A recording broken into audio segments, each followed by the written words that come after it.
আমাদের চাকরিচ্যুত করা হয়েছে। তারা আমাদের মামলাকে বাধাগ্রস্ত করছে। যে আমাদের এই দাবি পূরণ করতে হবে তাদেরকে অবিলম্বে বিচারের আওতায় আনতে হবে। জি ভাইয়া, আজকে আপনাদের এখানে যে আপনারা যে আন্দোলন কর্মসূচি করছেন, এটার আমাদের যদি একটু জিস্ট বলতেন, উদ্দেশ্যটা কি ছিল প্লিজ। আচ্ছা, আমরা গ্রামীণ ফোনে দীর্ঘদিন ধরে আমরা চাকরি করেছিলাম এবং গ্রামীণ ফোনে আমরা আমাদের আরো অনেক ধরনের চাকরির অপরচুনিটি ছিল, যেইগুলো আমরা ছেড়ে এসে গ্রামীণ ফোনে চাকরি করেছিলাম। যে আমি যতদিন প্রোডাক্টিভ থাকবো ততদিন এই কোম্পানিতে আমি চাকরি করতে পারবো।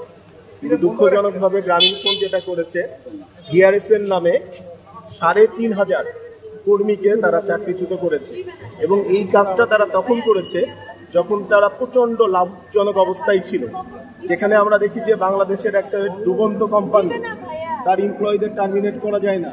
গত ফ্যাসিস্ট সরকারের পতনের পর আমরা দেখেছি যে ফ্যাসিস্ট সরকারের অনেক প্রতিষ্ঠানগুলো জনগণ পুড়িয়ে দিয়েছে, সেই প্রতিষ্ঠানগুলোর কর্মীরা এখনো চাকরিচ্যুত হয়নি, তাদেরকেও চাকরিতে তারা বহাল আছে।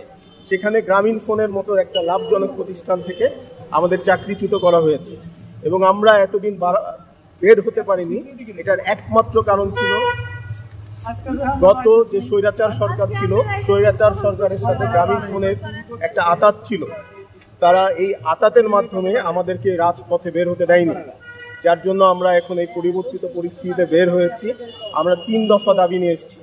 আমাদের ১ নম্বর দাবি হচ্ছে যে গত ১২ বছর ধরে আমাদের যে টার্মিনেশন করা হয়েছে ৩,৩০০ জন এমপ্লয়িকে অবৈধভাবে বিআরএসের নামে এবং বিআরএসের নাম ছাড়াও বিভিন্নভাবে টার্মিনেট করা হয়েছে, তাদেরকে সবাইকে চাকরিতে পুনর্বহাল করতে হবে। ২ নম্বর দাবি আমাদের 5% যে প্রফিট বোনাস, যেটা ১০ থেকে ১২ সাল আমরা লফুলি পেয়েছিলাম, যেটা আমাদেরকে দেওয়া হয়নি এখনো পর্যন্ত, যেটার একটা ইন্টারেস্ট আমাদের পাওনা আছে। আমরা কোর্টে গিয়েছি, আমরা বিচার চেয়েছি। গ্রামীণ ফোন এখানে আইনকে লিঙ্গার করার জন্য বিভিন্ন ধরনের তালবাহানা করছে, বিভিন্ন হাস্যকর পদ্ধতিতে তারা আমাদের মামলাকে বাধাগ্রস্ত করছে। আমরা গ্রামীণ ফোনকে বলতে চাই যে আমাদের এই দাবি পূরণ করতে হবে এবং মামলাকে দীর্ঘায়িত না করে অবিলম্বে আমাদের যে ন্যায্য পাওনা 5% সেটা শোধ করতে হবে। একই সাথে আমাদের এই টার্মিনেশনের সাথে, আমাদের এই ক্ষতি করার সাথে যে অবৈধ গ্রামীণ ফোনের যে ম্যানেজমেন্ট জড়িত, তাদেরকে অবিলম্বে বিচারের আওতায় আনতে হবে। ধন্যবাদ।